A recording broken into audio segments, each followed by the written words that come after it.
जय भीम जय शिवराय. आपण बघत आहात MS27 न्यूज लाईव्ह. गेल्या 19 फेब्रुवारी 2025 ला भारतातच नव्हे तर संपूर्ण जगभरात छत्रपती शिवाजी महाराज यांची 395वी जयंती साजरी करण्यात आली. ठिकठिकाणी लाखो रुपये खर्च करून छत्रपती शिवाजी महाराज यांची जयंती वेगवेगळ्या प्रकारे साजरी करण्यात येत आहे. परंतु याला फाटा बसवत एकही रुपया खर्च न करत फक्त 0 रुपयात छत्रपती शिवाजी महाराज यांची जयंती फक्त 0 रुपयात साजरी करण्यात आली. तेही एका 12 वर्षाच्या सोनाली वानखडेने श्री कैलास पाटील गीते यांच्या मार्गदर्शनाखाली पार पाडलेली आहे. हो मित्रांनो, ही घटना खरी आहे. बघूया एक रिपोर्ट.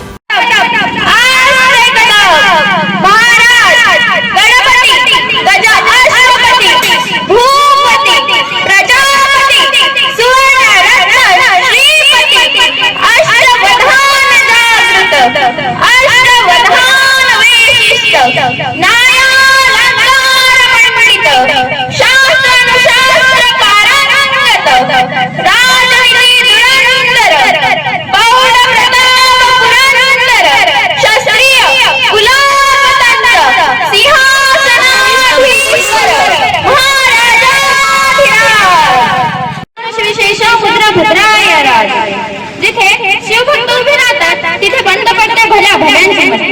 जिथे शिवभक्त उभे राहतात तिथे बंद पडते भल्या भल्यांची मती. अरे मरायची मुलांना भीती. आदर्श आमचे राजेशिव छत्रपती छत्रपती शिवाजी महाराज म्हणजे कोण? छत्तीसचे बळ असणारे, त्रस्त करणारे, परत न फिरणारे, तिन्ही जगात जाणणारे, शिस्तप्रिय जिजाऊंचे पुत्र, महाराष्ट्राची शान, हार न म्हणणारे, राज्याचे हितचिंतक, जनतेचा राजाच म्हणजे छत्रपती शिवाजी. अशा या राज्याचा राजास माझा मानाचा मुद्रा. स्वतःच्या मनगटावर विश्वास असणाऱ्याला दुसऱ्याच्या सामर्थ्याची कधी भीती वाटत नाही. आणि अशा या सामर्थ्याला हरवण्याचा धाडस नियती सुद्धा करत नाही. विजय सारखी तलवार चालवून गेला, निडल्या छातीने हिंदुस्थान हलवून गेला. वाघाने अफजल खानाचा कोठडा फाडून गेला आणि मोठभर मावळ्यांना घेऊन हजारो सैतानांना लढून गेला. असा एक मर्द मराठा माझा शिवबा होऊन गेला. ओम बोलल्याने मला शांती मिळते, साई बोलल्याने मला शक्ती मिळते, राम बोलल्याने पाप मुक्ती मिळते, आणि जय शिवराय बोलल्याने आम्हाला 100 बागांची ताकद मिळते. त्यांना साथ होती भवानी मातेची आणि आई जिजाऊंची. त्यांची जात होती मर्द मराठ्यांची. देशाला लाट आणली भगव्याची आणि मूळ तो मिळवली स्वराज्याची. म्हणूनच म्हणतात जय भवानी जय शिवाजी. शुभांची माता धाकी पंचायत हिंदवी स्वराज्याची पताका नवी हव्याने गळते. लक्ष्मी ऐका मी माझी जाऊ शिवगर्जना सोनाली वानखडे त्या बोलींना या ठिकाणी म्हटलेली आहे. खरं म्हणजे इथं उभं राहण्यासाठी खूप मोठं धैर्य पाहिजे. आपल्या गावामध्ये भरपूर पुरी अशा घडल्या. खरं म्हणजे तुम्हाला एक गोष्ट सांगू इच्छितो की आपल्या गावातल्या आपल्या ग्रुप मधल्या 8 ते 9 मुली त्या नोकरीवर लागणार आहे. केवळ या विचारधारेमुळे, केवळ भाषणांमुळे. भाषण म्हटलं की विद्यार्थ्याला त्याचं वाचावं लागतं आणि त्या माध्यमातून त्या विद्यार्थ्यांना अभ्यास होतो. आणि ते पुढे आता 4 दिवसापूर्वी वसुंधरा या विषयावर संघीय करते. तिनं 2000 विद्यार्थ्यांमध्ये शिवगडाचे भाषण दिलं. ही साधी सोपी गोष्ट नाही आहे. तिकडे रिया गीते तिथं अमरावती तिथं विद्यापीठामध्ये बोलते आहे. केवळ याच गावातल्या मुली अशा आहेत. अकोला येथे मनस्वी गुरगुळे बोलते आहे. ही साधी सोपी गोष्ट नाही आहे बाबांनो. याचे 8 ते 9 त्यानंतर आपलं ईश्वरी गीते मुंबई इथे आहे एअरपोर्टमध्ये.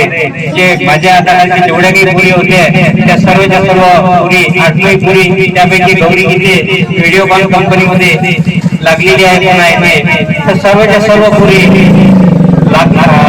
2-3 वर्षामध्ये पूर्ण लागणार आहे. मित्रांनो, केवळ विचार हाच माणसाची प्रगती करू शकते यावर माझा पूर्णपणे विश्वास आहे. आणि तो खऱ्यामध्ये विद्यार्थ्यांमध्ये लहान वयात जर रुजवला गेला तर आपल्या गावातले सर्व विद्यार्थी लागू शकतात यावर माझा पूर्ण विश्वास आहे. कारण विचार हे कधीही मरत नसतात, ते कायमस्वरूपी लक्षात राहतात. त्यानंतर महत्वाचा मुद्दा म्हणजे छत्रपती शिवाजी महाराजांची जयंती. बहुतांश लोकांची अशी स्थिती आहे की आपल्याला जन्म सुद्धा माहिती नाही आहे. 19 फेब्रुवारी 1630 छत्रपती शिवाजी महाराजांची जन्म तारीख आहे. शके 1551 फाल्गुन वैद्य 1551 म्हणजे 19 फेब्रुवारी 1630 हे शिवजयंतीची तारीख महाराष्ट्र शासनाने हे ग्राह्य धरण्यात आली. त्यापूर्वी 1549 ही म्हणजे 19 फेब्रुवारी 1627 ही या अगोदर म्हणजे 2001 पूर्वी ही जन्मतारीख होती. पण त्यानंतर महाराष्ट्र शासनाने न्यायदिवाळीला देऊन 19 फेब्रुवारी 1630 ही शासन मान्य तारीख ग्राह्य धरण्यात आलेली आहे. शिवाजी महाराजांचा जन्म 19 फेब्रुवारी 1630 शिवनेरी या किल्ल्यावर झाला. बहुतांश लोकांना हे माहीत नाही आहे. हे माहीत असलं पाहिजे. आपल्याला सुद्धा शिवाजी महाराज सांगता आलं पाहिजे. तर शिवाजी महाराजचे समकालीन ग्रंथ कोणते आहेत यावर सुद्धा आपण माहिती असली पाहिजे. आपल्याला पटकन उत्तर आलं पाहिजे. शिव दिग्विजय हा शिवाजी महाराजांच्या नंतर 10 ते 15 वर्षानंतर लिहिण्यात आला. त्यानंतर शिवराम म्हणून जो समकालीन होता त्याचा सुद्धा त्याच्या समकालीन साधना त्यांना सुद्धा मान्यता आहे. त्यानंतर जिथे शेटावली आहे. असे 3 हे ग्रंथ असे आहेत की ते शिवाजी महाराजांच्या काळामध्ये लिहिण्यात आलेले आहे. त्याची वस्तुनिष्ठ माहिती आपल्याला स्वीकारावी लागते. त्यानंतर भरपूर असे प्रवास वर्णन आहेत.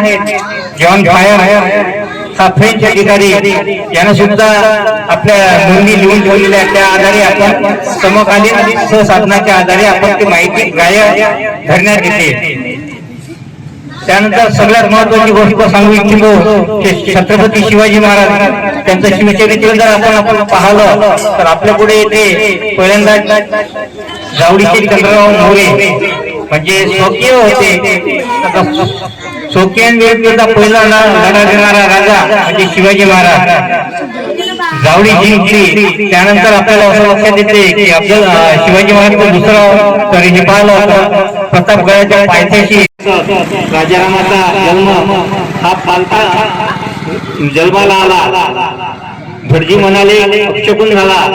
शिवाजी महाराजांनी त्या ठिकाणी भटजींना सांगितलं की ज्या अर्थी माझा मुलगा पालथा जन्माला आला त्या अर्थी पाचशाही पालथी घातल्याशिवाय तो स्वस्त बसणार नाही. हा शुभ शकुन आहे. म्हणजे कुठं 400 वर्षापूर्वीचे छत्रपती शिवाजी महाराज कुठं आपण देवळाच्या कुठल्याही बाबाच्या माग हजारो लोक जातात. तिथं चेंगराचेंगरी होते पण आपण मरण पत्करतो. ह्या सर्व गोष्टी म्हणजे 400 वर्षानंतर आपल्याला या ठिकाणी लागू होतात. कुठंतरी आपण जगद्गुरु तुकोबाराय कुठंतरी शिवाजी महाराज हे आपल्या वाचण्यात आले पाहिजेत. पण जिथं गर्दी असते तिथं आपण जातो.